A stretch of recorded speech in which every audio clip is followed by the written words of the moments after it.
जलाधारी। किसी किसी मंदिर में नंदी मंदिर के बाहर होता है, गर्भगृह के बाहर। बोलो सही है कि गलत है? अब जरा समझ लेना बहुत अच्छे से है। किसी किसी मंदिर में नंदी जो मंदिर अंदर का होता है गर्भगृह, उस गर्भगृह से बाहर होता है। किसी किसी मंदिर में नंदी का जो शिवलिंग होता है भगवान का, उसके सामने जो जलाधारी होती है, नंदी उसके सामने होता है। बोलो करें दर्शन। किसी किसी मंदिर में नंदी, शंकर भगवान में मंदिर में अगर छोटी जगह है तो साइड में भी नंदी हो जाता है। करें दर्शन।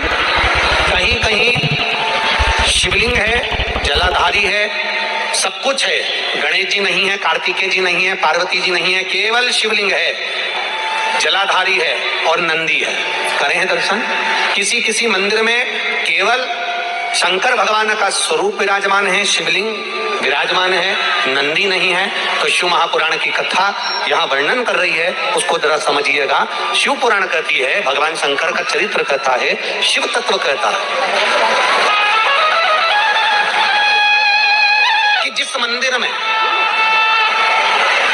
नंदी जहां विराजमान, जिस जगह पर विराजमान है, सामने बैठा हो, गर्भगृह के बाहर बैठा हो, या तिरछे में बैठा हो, या शिवलिंग जिस भाव से विराजमान है, आप अपनी जो आराधना कर रहे हो, आप अपनी जो भाव से पूजन कर रहे हो, आराधना कर रहे हो, सेवा कर रहे हो, उसमें तुम्हारे भीतर ये भेद नहीं आना चाहिए कि इस मंदिर में नंदी तो बाहर है ही नहीं, तो मैं पूजन कैसे करूं। इस मंदिर में तो नंदी सामने बैठा है, तो मैं पूजन कैसे करूं। इस मंदिर में नंदी तिरछा बैठा है, तो मैं इसकी पूजन कैसे करूं। इस मंदिर में तो पार्वती जी नहीं है, गणेश जी नहीं है, षडानंद कार्तिकेय जी नहीं है, तो मैं पूजन कैसे करूं। शिव महापुराण की कथा कहती है, भाव हमारे भीतर नहीं आता। शिव का ओटला, ओटले से मतलब है कि कहीं कहीं वृक्ष के नीचे भगवान शंकर बैठे रहते हैं, तो वहां मंदिर नहीं होता, केवल एक ओटला है, केवल ओटला, और उस पर शिवलिंग रखा हुआ। केवल एक ओटले पर भगवान शंकर का शिवलिंग रखा है। या मंदिर है, गर्भगृह है, बड़ा चौक नहीं है। शिव महापुराण की कथा कहती है, जहां पर शंकर भगवान विराजमान होते हैं, जहां शिवलिंग रखा हुआ होता है, जिस ओटले पर शंकर भगवान का शिवलिंग विराजमान होता है, जिस गर्भगृह में शंकर भगवान का शिवलिंग विराजमान होता है, अगर वहां नंदी का भी तुमको दर्शन नहीं हो रहा है, वहां नंदी तुम्हें दिखाई नहीं पड़ रहे हैं, तो भी तुम यह मानकर चलना कि बिना नंदी के शंकर भगवान वहां बैठा ही नहीं है। ओटले पर भी अगर बैठा है तो नंदी की पीठ पर ही बैठा है, जहां वो बैठा है। गला पकड़ रहा रे बाबू, गला पकड़ रहा। वो नंदी वहां विराजमान, वो नंदी वहां बैठा, नंदी से कहीं दूर नहीं। एक पत्र आया है, जरा ध्यान दीजिए। शिव कृपा, शिव कथा, शिव करुणा कह रही है, शंकर भगवान का गुणगान कर रहा है, शंकर भगवान की कथा कह रही है, शिव तत्व कह रहा है, शिव उपासना कर रही है। हमारी दृष्टि में भेद मत करो कि मंदिर में नंदी है कि नहीं है, नंदी है कि नहीं है, गणेश जी है कि नहीं है, कार्तिकेय जी है कि नहीं है, पार्वती जी मंदिर में है कि नहीं। हमको तो केवल एक देखना है, क्या मंदिर के अंदर शिवलिंग है। हमें केवल शंकर, हमारा शिव जहां है वहां गणेश भी है, रिद्धि सिद्धि भी है, षडानंद कार्तिकेय भी है, पार्वती भी है और नंदी भी है। और नंदी अकेला नहीं, 33 कोटि देवी देवता भी वहीं पर विराजमान है। जहां शिवलिंग, जहां शंकर भगवान का शिवलिंग विराजा है, वहां सब कुछ है। फिर हमको नहीं देखा, वह सर्वस्व है।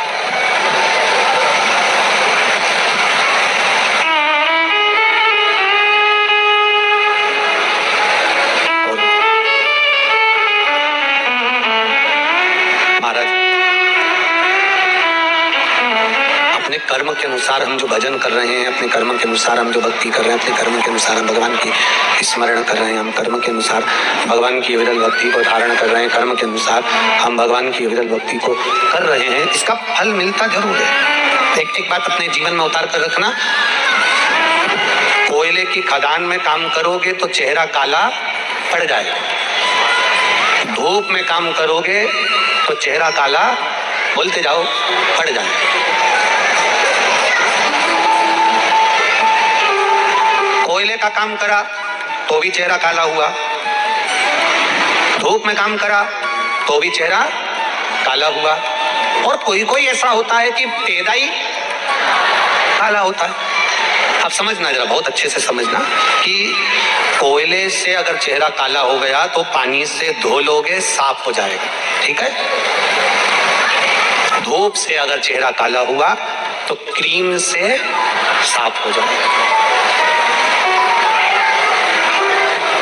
अब जिसने बचपन से ही, बाल्यावस्था से ही बेकार काम करना चालू कर दिए, झूठ, प्रपंच, छल, बेईमानी, अपशब्द कहना, गाली देना, ताने देना, आड़ा टेढ़ा करना, चोरी करना, कपट करना, अहंकार करना, जिसने बचपन से ही काले काम करना प्रारंभ कर दिए, कोयले की कालोच पानी से धुल जाती है, धूप में काले हुए तो क्रीम से धोई जा सकती है। और अगर हमारा कर्म ही काला हो गया, हम बेकार कर्म करना चालू कर दिए, तो काय से भी साफ नहीं काय वो साफ नहीं होगा। आप उसका कितना भी प्रयास कर लो, आप उसका कितना भी प्रयास कर लो, वो खाली नहीं हो सकता। आप अच्छा कर्म करेंगे, बेस कम कर दे बाबा, आप अच्छा कर्म करेंगे और अच्छा कर्म करेंगे तो उसका फल हमें अनुकूलता में प्राप्त जरूर होगा।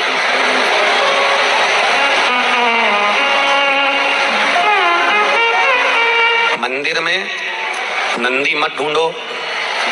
शिव महापुराण कहती है कि जब आप भगवान शंकर के दरवाजे पर प्रणाम करने जाते हो, झुक के प्रणाम करते हो, तो शंकर भगवान आपको भी नंदी समझकर स्वीकार कर लेता है कि मेरा गण है, मेरा गण।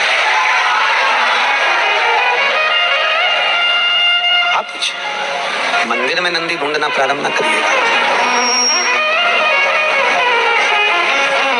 नंदी को भगवान शंकर ने अपना गुरु माना है, नंदी को भगवान शंकर ने अपना मित्र माना है। जब ब्रह्मा जी ने झूठ बोल दिया, जब ब्रह्मा जी झूठ कह दिया, जब ब्रह्मा जी ने झूठ बोल दिया, झूठ बोला ब्रह्मा जी ने, तब जब ब्रह्मा जी झूठ बोल दिया और उनका सिर कट गया, कपाल जब हाथ में लग गया, नंदी ने आकर बछड़े का रूप लेकर शंकर भगवान को एक मार्ग बता दिया, एक सतमार्ग बता दिया। बछड़े का रूप रखकर नंदी ने शिव जी को मार्ग दिखाया, तो वो गुरु हो गए।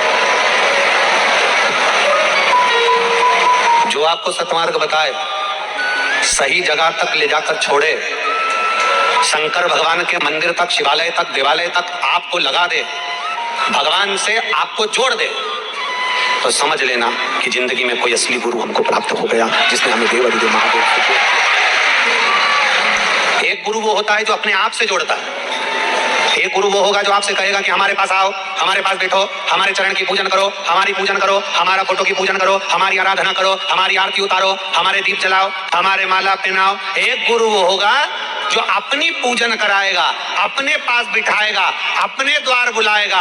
और एक गुरु वो होता है जो अपने पास नहीं बिठाता, अपने पास नहीं बुलाता, अपनी पूजन नहीं कराता। वो कहता है अगर जाना है तो भगवान के दरवाजे जाओ, शिव को एक लोटा जल चढ़ाओ, शिव की आराधना करो।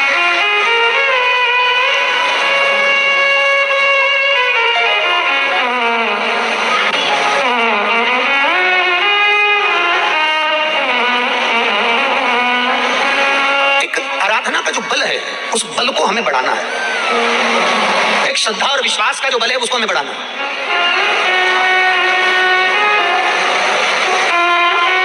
कितना विश्वास लेकर आए हो आप लोग, कितना भरोसा। आपके पत्रों को अगर पढ़ा जाए, बड़े मंदिर में झाड़ू लगा देने से मंदिर का जो निर्माल्य है, निर्माल्य मतलब जो भगवान पे चढ़े हुए फूल, पत्ती, सामग्री है, इनको उठाकर विसर्जन में रख देने से, या कहीं ले जाकर विसर्जन कर देने से, या मंदिर में थोड़ा सा भी जीवन में कोई फैलारा पड़ा हुआ है, कोई कचरा पड़ा हुआ है, कोई सामग्री पड़ी है, उसको उठाकर रख देने से हमारे जीवन में अगर कोई बोझ है, हमारी जिंदगी में अगर कोई दुख पहाड़ जैसा टूट रहा है, तो वो दुख अपने आप टल जाए, अपने आप।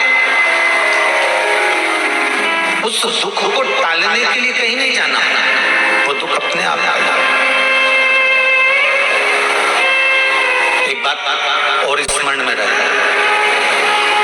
घर में अगर गौ माता है, घर में तुलसी का पौधा है, और घर में अगर अगर तुम्हारे बुजुर्ग विराजमान हैं, घर के माता पिता हैं, घर के कोई वृद्ध दादा दादी हैं, घर का कोई बूढ़ा व्यक्ति आपके साथ में रह रहा है, तुलसी का क्यारा है या गौ माता है, तो शिव महापुराण की कथा कहती है जब जिंदगी में कोई भी दुख तुम्हारे घर के दरवाजे को टच करता है, उससे पहले ये तीन जो तुम्हारे घर में है, तुलसी का क्यारा, गौ माता और घर के बुजुर्ग, इनके स्वास्थ्य में अपने आप गड़बड़ी होना प्रारंभ हो जाती है। किस किस में? तुलसी का क्यारा मुरझाने लगेगा, तुलसी सूखने लगेगी, कितनी भी बारिश हो थोड़े दिन अच्छी रहेगी, फिर वापस मुरझा जाएगी। 4 महीना सावन भादो कुमार कार्तिक तो अच्छी रहेगी, फिर वापस वो मुरझा जाएगी। मतलब जरूर घर में कुछ ना कुछ दुख आने वाला है। गौ माता बार बार बीमार पड़ रही है, गाय तुम्हारे घर में है, वो चारा नहीं खा रही है, पानी नहीं पी रही है, उसको कोई तकलीफ हो रही है, समझ लेना कि घर में कोई दुख आया होगा, उसने अपने ऊपर ले लिया होगा। घर के बुजुर्ग, घर के माता पिता, घर के बड़ों, घर के वृद्ध, ये जो घर में जो बड़े होते हैं ना, ये दिन भर बैठकर टीवी के सामने भले शिव पुराण सुनते हो, भजन करते हो, कीर्तन करते हो, मंत्रमाला करते हो, तो घर के बच्चों का, घर के बेटा बेटी का, घर के परिवार के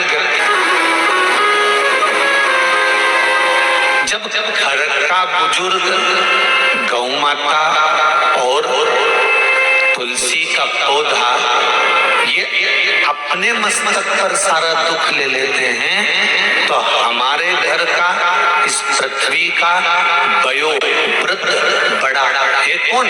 क्योंकि जितने भी देव हैं वो केवल देव हैं, देवताओं का भी घर का अगर कोई बड़ा है तो वो महादेव है। तो हमारे जीवन में अगर दुख आता है, तो अगर सिर पर झेलता है तो मेरा महादेव जी, हमारे जीवन के दुख को अगर झेल रहा है तो वो देवादिदेव महादेव जी को बुलाया। भगवान की निगाह में कभी नहीं होता कि ये बड़ा है कि ये छोटा है। शिव जी के मंदिर में आप 1.25 लाख बेलपत्र चढ़ा रहे हो, 50 लाख बेलपत्र चढ़ा रहे हो, 5000 बेलपत्र चढ़ा रहे हो, 25,000 बेलपत्र चढ़ा रहे हो, शंकर भगवान को उससे मतलब नहीं है। जो एक चढ़ा रहा है वो भी प्रिय है, और जो 108 चढ़ा रहा है वो भी प्रिय है। शिव की दृष्टि में सब शंकर भगवान की दृष्टि में ऐसा नहीं है ये ज्यादा चढ़ाएगा तो ये शंकर भगवान का ज्यादा प्रिय है, ये कम चढ़ाएगा तो ये अप्रिय है, ऐसा नहीं है।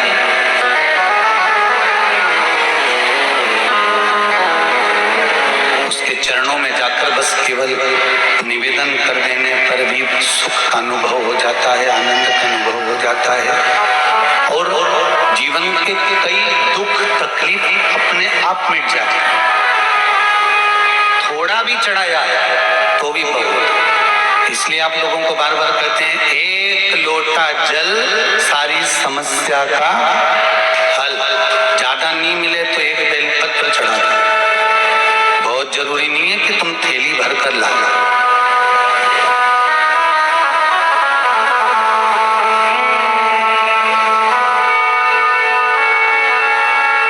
अचार, तुम्हारे यहाँ मेहमान आता है तो अचार एक कटोरी भर के देते हो कि एक चम्मच से देते हो? बोलो, जम के बोलो।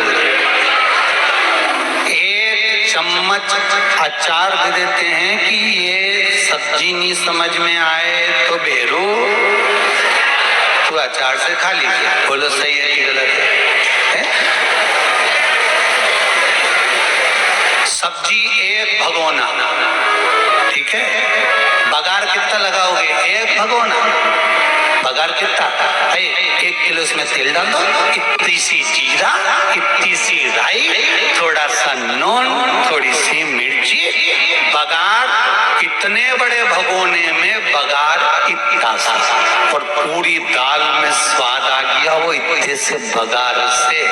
इतना भगोना भर के दूध, दही बनाने में जामन, इतना सा जामुन डाला, एक भगोना दूध, दही बन गया। इतना सा बघार लगाया, इतनी दाल में स्वाद आ गया। इतनी बड़ी थाली में 56 भोग और इतना सा अचार धर दिया, स्वाद आ गया। उसी तरह भगवान ये नहीं कहते कि भगोना भर के बेलपत्र लाना, भगवान तो कहते एक बेलपत्र लेकर आना, उसको मैं स्वाददार बना। मात्र एक बेलपत्र से भी स्वाद प्रबल हो सकता है, एक चावल के दाने से भी शंकर प्रसन्न हो सकते हैं, केवल उसको रिझाने वाला चाहिए, केवल इसको रिझाने वाला। और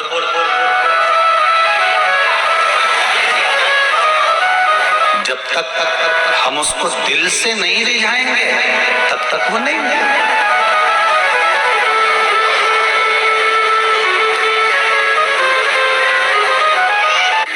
पर सोना कितना भी कीमती हो जाए, उसमें सुगंध आएगी क्या?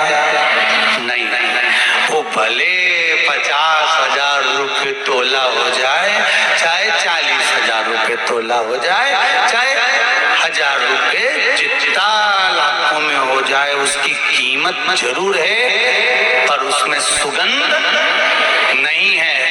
फूल की कीमत नहीं होती, पर उसमें सुगंध होती है। उसी तरह तुम डॉक्टर बन जाओ, पढ़ लिख कर इंजीनियर बन जाओ, कलेक्टर बन जाओ, एसपी बन जाओ, तुम्हारी मर्जी, बड़े बड़े से बड़े पद पर सीए